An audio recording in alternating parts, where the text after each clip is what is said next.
right, sweetheart, all right.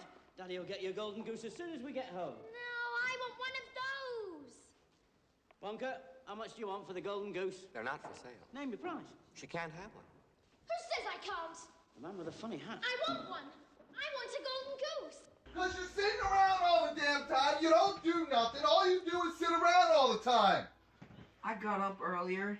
No, get up and do your damn chores. You're being They were ungrateful as already hell. done. They were already done. All you gotta do is some simple few But- chores. I don't want to. You're on the damn phone all the damn time. I'm from America's Next Top Model, and I didn't know who you are, but you're out here talking about black excellence. Yes. What are you promoting? So I'm a streamer, you know. I also make music. I don't know if you know who Fred Again is and Skepta. I have a song nominated for a Grammy with them, Victory Lap. We're here with Black Boy Max. Black Boy Max. Y'all know what time it is. All platforms. all platforms. Mace, come on. Okay, are you gonna Yes. give me a little smooch? I can't do that. I can't do that. I can't do that. I can't. I'm sorry. I can't. You know what? I can't. Love though. I'm out. And you guys were filming stuff obnoxiously with every single person who recognized him. I don't even know this guy. I literally am running an empire right now and have no clue who I don't have X and don't even have the time to log in and sign up. So I walked up to you after his little outburst. He probably don't even date black women. But I said to you guys very clearly, please don't use that footage. And I don't know what collegiate level you guys are at, if you guys went to college or whatever. Hey everyone, this is Matt Wills with Defining Ethos. Now, did you notice that in each one of those clips, someone was so used to their expectations that if what they're used to gets taken away or they just didn't get it, their behavior becomes obnoxious?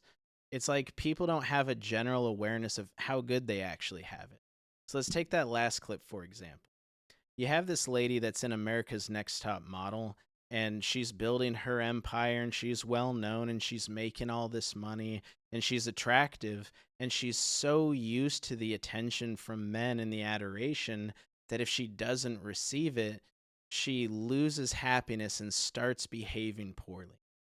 This experience has to do with what's called hedonic adaptation, which is we all have this relative baseline for happiness, and if we do something exciting, we get this dopamine hit and our happiness level spikes.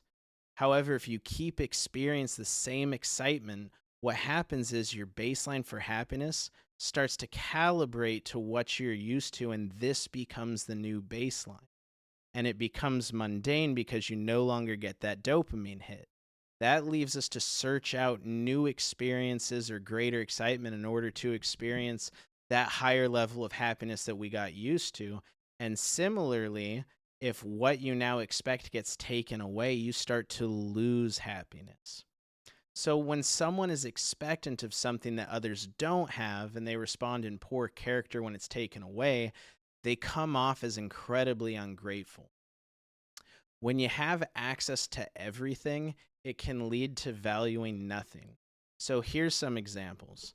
Say, for instance, you were a child in the 1900s and you had this doll.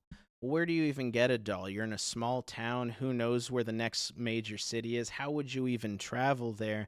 There's a great chance that this doll was your grandparents' doll, because where do you even get something like that? And so over the years, as it gets torn, they mend it, they take care of it, they cherish it because it's something that's rare. Right? Now, my kid has so many toys that she doesn't value any of them. They're all interchangeable, and she just goes from one to the next without even really experiencing them. Similarly, say, for instance, you utilize online dating, right? And you meet up with someone, and it's going well, and you're spending time with them, and you're getting into the relationship, but you have this phone and you have this app where you can swipe right and you can constantly see everything else that's out there, all the options. You can compare it to what you have now. And if that's happening, then you can't value the relationship that you're in because the access is just too great. There's also an epidemic of people that are just not showing up for job interviews. I mean, if I tried to hire 20 people, I'll bet you 3 people would even show up for an interview. And that's because when you have things like Indeed and ZipRecruiter and people go online to look for a job and there's just all these jobs, you can apply and apply and apply and apply. You can set up interviews. And you know what? I could just go to 1 or go to 2 and ghost the rest. Or who cares? Maybe not go to any of them because, I mean, the jobs are right here. They're right at my fingertips. They just don't have any value to me. I can get them at any time, right? If you enjoy breakdowns like this, remember to subscribe so you can see more content.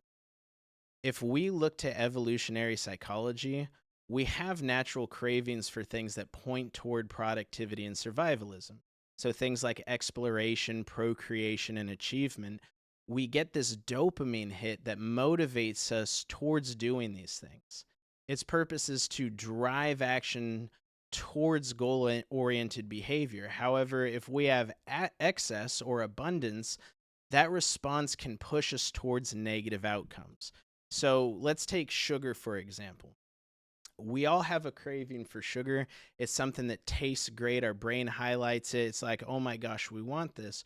Well, way back in the day, when you have the hunter and gatherer type of people, sugar is energy. It's something that, keeps you alive. It makes you survive.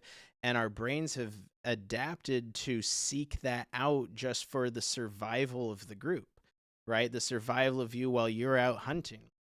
Now, these days, we have, processed sugar everywhere, processed sugar at every store on every shelf.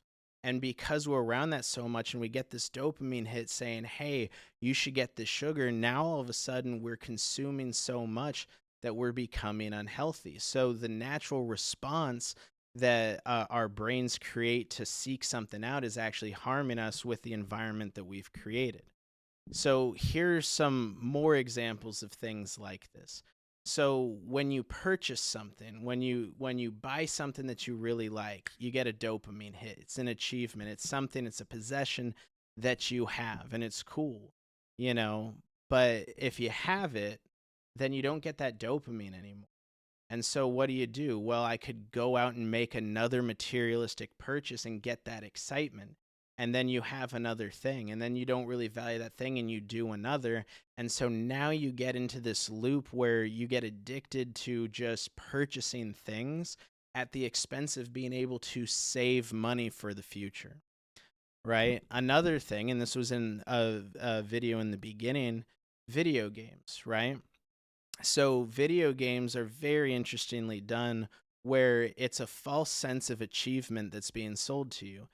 You start a game, you walk 10 feet, achievement. You build this thing, achievement. And every time you get an achievement, it's a dopamine hit. And it's like, hey, go to the next thing, go to the next thing. But that achievement is actually meant for being productive. Say, for instance, you had no video games in the house at all, and you're sitting there being bored doing nothing. You're gonna, I need to do something. I need to go mow the lawn. I need to go build a fence. I need to go find a job. And then you start directing yourself into those aims to try to get things done.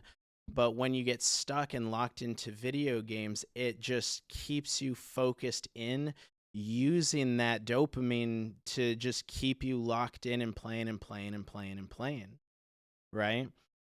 Take relationships, for instance. The honeymoon phase of a relationship is so new and exciting that it's just a huge rush of dopamine. And it's just like, oh my gosh, this is the greatest thing ever. And that's meant to move you towards long-term relationships, relationships that are fulfilling, that are rewarding, that really have value. But as the relationship becomes normal, the dopamine wears off. And then people start thinking, did I make the right choice? How come I don't feel the same? How come I'm not getting the same experience and feeling that I did? And then you might be like, you know what? I like this person now. It's new and exciting. And you jump to that new person and you get this new rush of dopamine and you think maybe this is the one. And then it happens again and it happens again. And you end up getting trapped in a dopamine fueled honeymoon loop, right? Or take porn, for instance. Like, we have a natural motivation towards procreation. And if we're sitting there and then all of a sudden it's like, I need to sleep with a girl, right? Like, that's what I want to do. Well, porn is right here. It's immediate gratification, and it's something that can keep that dopamine going. You could have it at any time, but to actually make yourself valuable to women and better for, being a suitor to a person, that takes time and that takes effort and that takes staving off that immediate gratification and going towards this long-term growth. Because, it's not as simple as going out and finding someone. You have to make yourself someone that someone else wants to be with. Now, while this is a natural biological response that we contend with, we do have a choice that can give us a better outcome. So delayed gratification can make you and your experiences more valuable. A man with sexual access to women has a lot of temptation. Most men would abuse that. However, if he doesn't abuse it, he becomes more rare, which makes him more valuable. We have unlimited access to sugar. Treats are everywhere, right? And it gets you this quick dopamine fix. And if you abuse that, well, then you get fat. But if you don't give in to the immediate gratification and you stay healthy, you and your experience will have a lot more valuable and will be a lot more enjoyable as well.